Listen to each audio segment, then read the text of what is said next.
país, por supuesto, que ha encontrado ayer un punto crítico durante la movilización que se llevó a cabo y que hemos visto no solamente en Lima, sino también en el interior de nuestro país. Mávila, muy buenos días Carlos y a toda la audiencia de RPP. Sí, hay una persona que efectivamente se ha reportado como fallecida. Hace 40 minutos el Ministerio Público emitió un tuit, como bien indicaba Carlos, precisando que ha sido fallecida por herida de bala.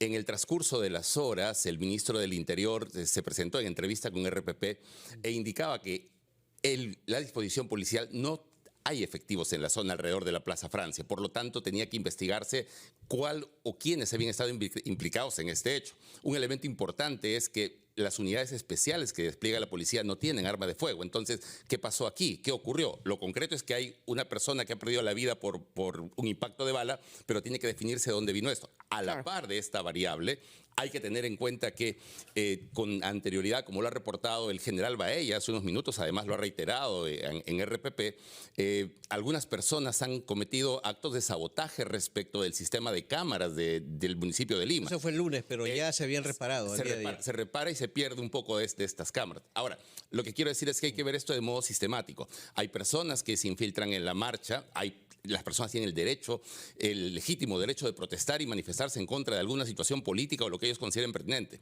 Pero hay infiltrados que llegan con avellanas, con pirotecnia, con palos, con bombas. Esas personas, quien lleva avellanas para arrojarse a la policía, no va con intención pacífica propiamente. Hay 80 policías heridos también. Entonces, lo digo en función de tener el contexto en el que se está desarrollando esto. Naturalmente, esta situación, el que haya 80 policías heridos, una efectiva policial, una dama, el día en las horas de madrugada ha sido también intervenida quirúrgicamente, restan fuerzas, restan recursos a una policía que necesita más personal para atender los problemas de seguridad ciudadana. Para usted definitivamente han habido infiltrados en esta movilización. Sin duda, una persona que llega con una bomba molotov, que llega con avellanas, que llega con un conjunto de hechos para atacar a la policía, no es un manifestante pacífico. Ahora, usted ha sido parte del Ministerio del Interior en su momento. Ya hablando justamente desde el punto de vista analítico, ¿usted considera que esta situación, la muerte de esta persona, podría tener un costo político o social negativo hacia el gobierno? Yo creo que hay un evento previo, que hay que esclarecer las circunstancias y las condiciones de este deceso.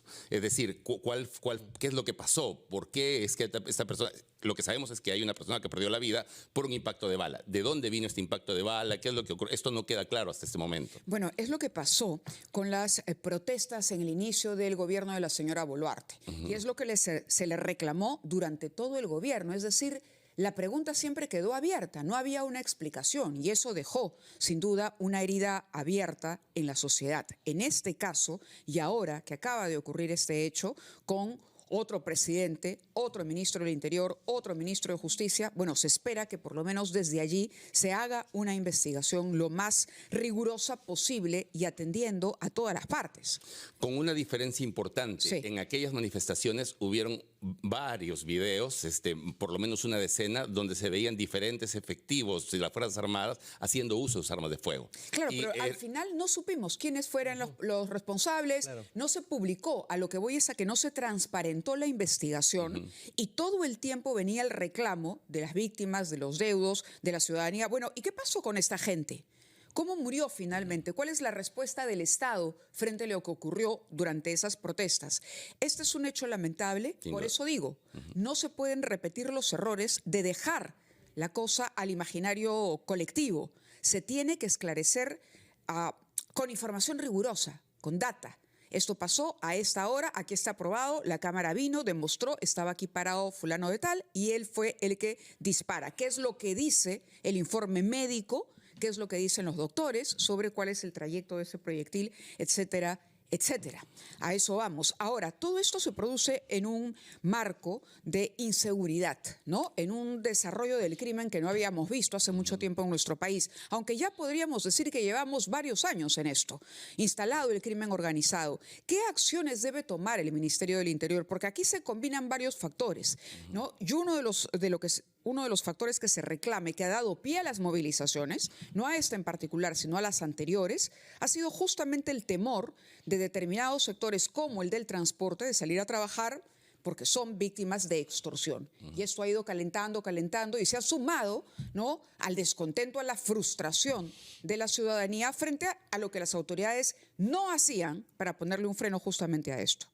¿Cómo se debe manejar ahora una situación que está caliente por varios ángulos? Sí, sin duda. Vea, la seguridad ciudadana está en cuidados intensivos. En mi opinión, es un problema que no está solamente limitado a la seguridad ciudadana, sino que tiene matices que atacan a la propia seguridad nacional. Entonces, si la seguridad está en cuidados intensivos, miremos esto desde una perspectiva bastante concreta. Si miramos el fenómeno de la extorsión en Lima, la extorsión se concentra entre el Cono Norte y en San Juan de Lurigancho en el 42% de denuncias. Si miramos el conjunto de las bandas criminales que afectan a Lima, el 50% de ellos se concentran en el Cono Norte y San Juan de Lurigancho. Si vemos los hechos con dinamita, explosivo, atentados directos a grandes mercados con fines extorsivos, más del 80% se concentran en Cono Norte y San Juan de Lurigancho. Por tanto, una medida inmediata, rápida y necesaria, urgente, es concentrar las unidades y las fuerzas de inteligencia e investigación en el Cono Norte y San Juan de Lurigancho.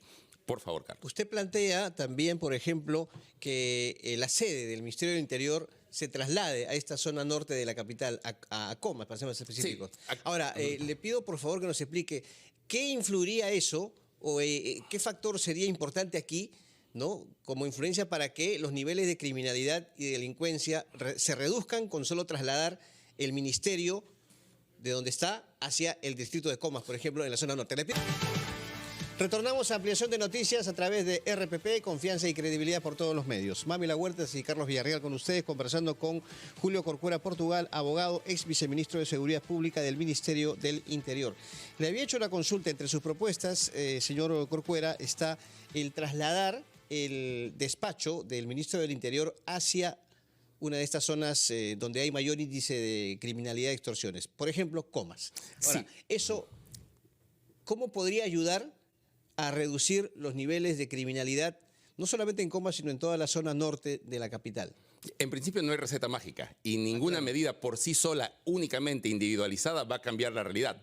No obstante, sí puede aportar a esto. ¿Qué trato de decir? Si uno concentra en el Cono Norte, hay empresas de transporte que son víctimas de extorsión, de atentados, mercados y demás. Todos los actores involucrados en las empresas de transporte, en mercados, en los comercios, en los colegios, en algún momento articulan con la autoridad, y no se trata de trasladar el ministerio completo, eso no es posible, pero sí el despacho del ministro que pueda, en vez de que todas estas personas víctimas de este problema criminal vengan hasta San Isidro, asentar y tener este espacio de articulación sobre el terreno y sobre la realidad misma. El general Vicente Tiburcio, a través de toda su carrera, él conoce la realidad bien, y creo que sería un buen gesto político que pueda acercarse, porque habría que preguntarnos, ¿tiene sentido que la institución que lidera y que debe dar seguridad al país se instale precisamente en uno de los distritos más seguros del país? ¿Por qué tiene que ser siempre en toda la historia republicana en San Isidro? Claro. ¿Por qué en Carnaval y Moreira? Ok, ahora, justamente esta propuesta usted la ha presentado en un artículo publicado en la página web de RPP, pero, a ver, ya, se traslada el despacho a Comas, por ejemplo, ¿y qué nos garantiza que, por ejemplo, la mayor incidencia de actos criminales no pueda trasladarse hacia otra zona de la capital? Sí, dos precisiones. Porque habría que ahí que trasladar personal, seguridad obviamente, ¿cierto? Pero ¿qué pasa con las otras zonas de Lima? Sí, dos precisiones alrededor de esto. Lo primero, vuelvo a decir, no puede verse como una medida única, es un gesto político esencialmente. Lo segundo, no es que una organización criminal no es que tiene dominio territorial en Comas salta a tener dominio territorial en Rímac, porque cada uno tiene su propia zona de influencia y se pelean además por esta zona de influencia.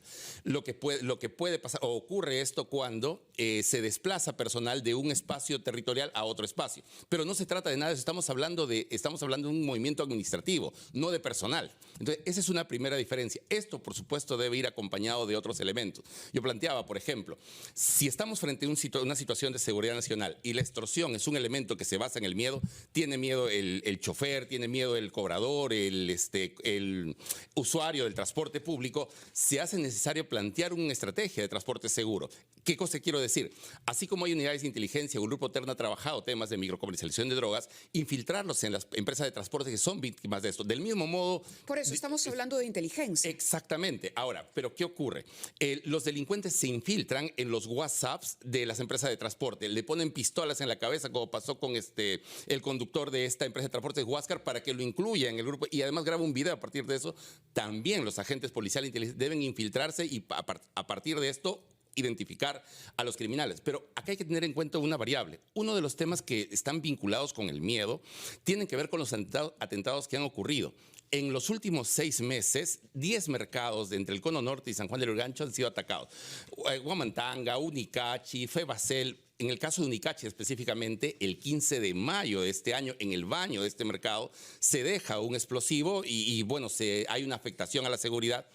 En julio, en 2 oportunidades, el 4 de julio y el 15 de julio, se ha avaliado la portada de la entrada de este mercado. En estas zonas, Mávila, Carlos, en estas zonas se puede implementar circuitos de seguridad militar alrededor de esto. Esto no va a acabar con la estructura, de la organización extorsiva o de la banda extorsiva, pero va a permitir y va a disuadir este tipo de atentados concretamente.